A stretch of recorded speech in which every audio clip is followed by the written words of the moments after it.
If you want to know a good gift to give for somebody with weak hands or repetitive strain injury, I have some suggestions for you.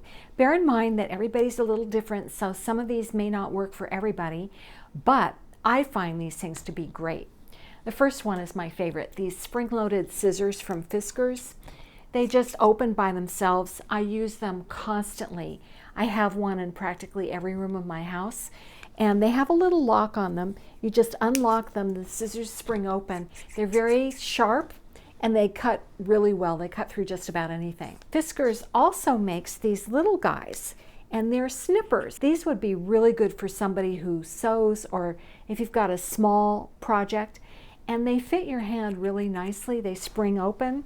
So these are terrific. Fiskars also makes these great snippers. These go from garden to kitchen. If you have an herb garden, you could clip the herbs outside and then bring them in, then hold the herbs and just snip them into the dish that you're making. These are very handy. They fit your hand really nicely. They're easy to use, but they're very sharp. So be sure to put the guard back on when you're finished using them.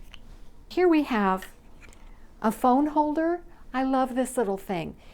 You just put your phone in the tray and you can adjust the height angle, and if you're on a conversation with someone, you don't have to hold the phone. You can just put it down. Now, if you're on FaceTime or Zoom, you would want to bring the phone up to a higher angle so that you're not looking down at it. That's one of the top ways that people get repetitive strain injury, is looking down at things or having their head forward.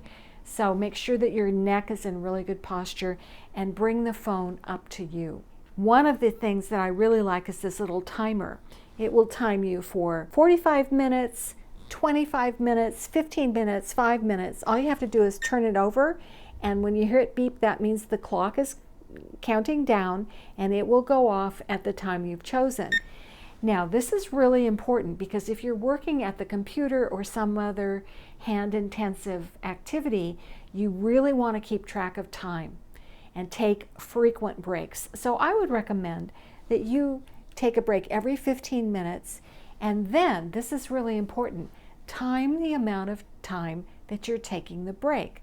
You need enough time to allow your hands or body parts to recover from the activity. You can use it both during the hand-intensive activity and the break.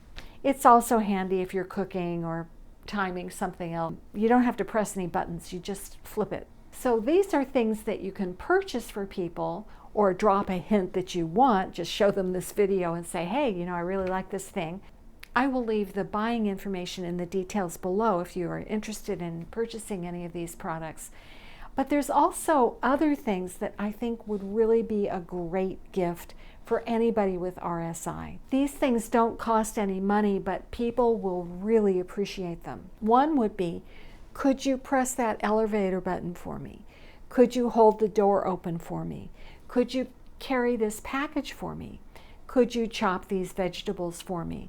Could you put my luggage in the overhead rack for me? These activities could cause pain for somebody with repetitive strain injury, and if you don't have it, they will deeply appreciate the fact that you've offered to do this for them. So those are wonderful gifts, and if you get any other ideas of things that you think would be great for people to do for you, drop a comment below. If you want more great information about saving your hands, be sure to watch the video that's coming up next.